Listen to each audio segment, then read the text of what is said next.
If you have something you say you want, but you're avoiding doing the work it takes to get it, not only will you feel stuck, but you're choosing to suffer. And in this video, I'm going to show you why that happens and the one decision that will get you out of it. We're going to break this into 3 parts. Why desire creates suffering, the trap that will keep you stuck, and how to start taking action even when it feels scary. I've started looking at desire as a contract. Every desire comes with a price. If you want fitness and health, maybe you want to start going to the gym, the price of that is going to be discipline. Maybe getting up early when you don't want to. Maybe going to the gym in the middle of winter, in the morning when it's cold and dark, or even when it's sunny and everybody else is going out. It might even be maintaining a diet, eating an apple instead of a donut. The thing to understand is your desires will demand from you just as much as you demand from them. And it's very easy to run around the shop of desires and fill our bag with all these great looking things like, oh, I want to learn Spanish. I want to learn guitar. I want a 6-pack. I want a successful business. I want a YouTube channel. But then when it comes time to check out, you and you are and you stand there, and it is that middle space between wanting the thing, refusing to pay for it, but also refusing to put it back on the shelf, that keeps you stuck in this space of suffering. Desire is the agreement we make with ourselves to be unhappy until we attain the thing we want.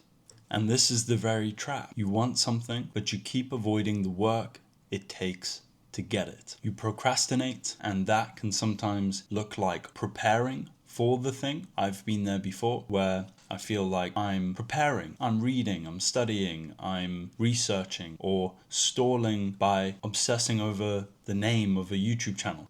And you convince yourself you're being productive, you're preparing, but in reality you're avoiding taking action because it's scary. And at the same time, you're refusing to let go of the desire. And this creates that horrible middle space where you don't have the thing, you're not doing the work to get the thing, but you still want it. And that's where suffering comes in. Because desire is the agreement we make with ourselves to be unhappy until we get what we want. So this is the real question you need to be asking yourself. When you notice that there's something you say you want, but you're stuck in this suspended space of inaction and suffering, you need to ask yourself and take the time, sit down. Do I agree to the terms and conditions of this desire? Do I agree to the early mornings? Do I agree to the discomfort? Do I agree to showing up even when I don't feel like it? Do I agree to whatever this thing may demand of me? Whether it's a job, a hobby,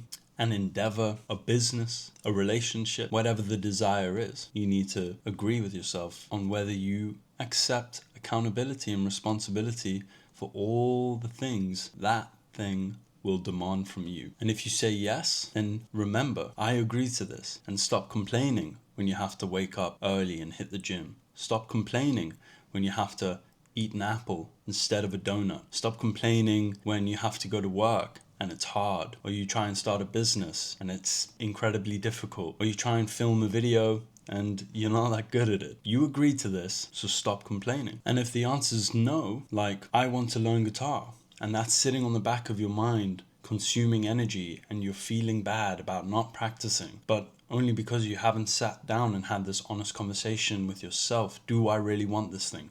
What will this thing want from me? Do I agree to those terms? Yes or no? Not right now. It's a no. Right now it's a no. I don't have time for that. I don't agree to the terms. Then you can do yourself the favor of relinquishing yourself from the desire. Let go of the desire. Don't want the thing. And I'd like to acknowledge that some things are hard, some things are scary. Just because you feel afraid of taking action upon something that you want isn't a reason to let go of that desire. But you can't stay still. You can't stay stuck. If I want a successful YouTube channel, I'm going to have to film videos. And I love this idea that the water doesn't get any colder, but it also doesn't get any warmer. The water is completely unfazed by all of your attempts at procrastination, which you may call preparation, all of your learning about cold water. And I love this idea that the water doesn't get any colder and it also doesn't get any warmer. So how do you actually start? Let's say you've written down something you want. Maybe it's a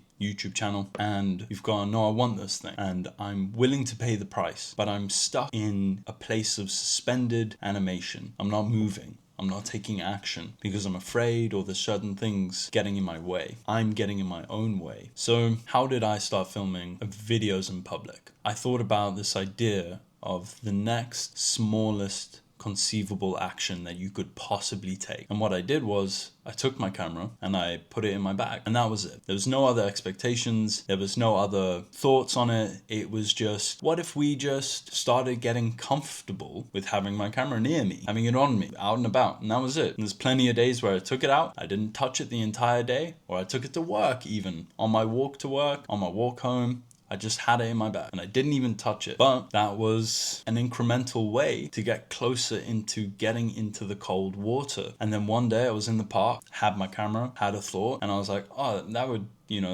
I think that's helpful to me. That's quite interesting. I'd like to film this. I'd like to put this out into the world. I feel like it could provide value for somebody. And, I had the camera in my bag and I thought, oh, there's no excuses. There's no excuses left anymore. You're here. You're confronted with getting in. You have to get in. There's no amount of, you can't turn around and do more preparation. You can't prepare anymore for this. It's simple. The thing you're trying to do, take out a camera and film in public, it's simple. You don't need to read a book on it. You don't need to go and listen to 100 more hours of a podcast or, do another 2 hours of journaling or whatever it is. You just need to do the thing. And I turned around, walked back up the hill, got out my camera and tried to film a video in public. And the video was terrible, but that's not the point. The point was, the hardest part of that was, oh, what are people going to think? Oh, how am I going to look? I had to confront all of this. And in that moment, I realized that feeling of confronting what I was afraid of, but on the journey towards what I wanted, that feeling was amazing. And it made me feel free because it felt like I'm going to do the thing I want to do, or I'm going to take an action towards a desire that I truly want, irrespective of what other people think. So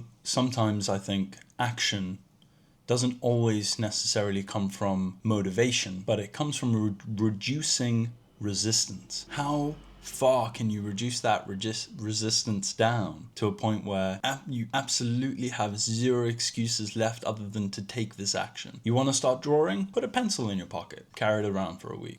Just an example.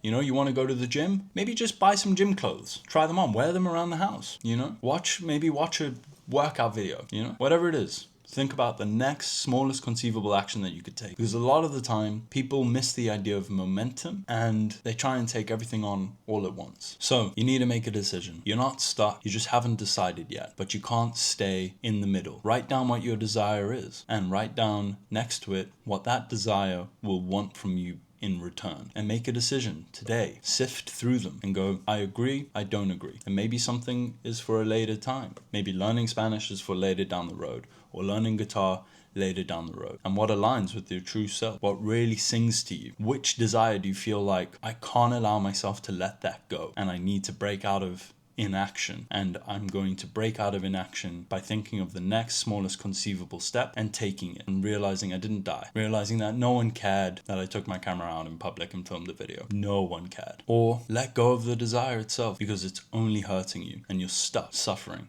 in that middle space.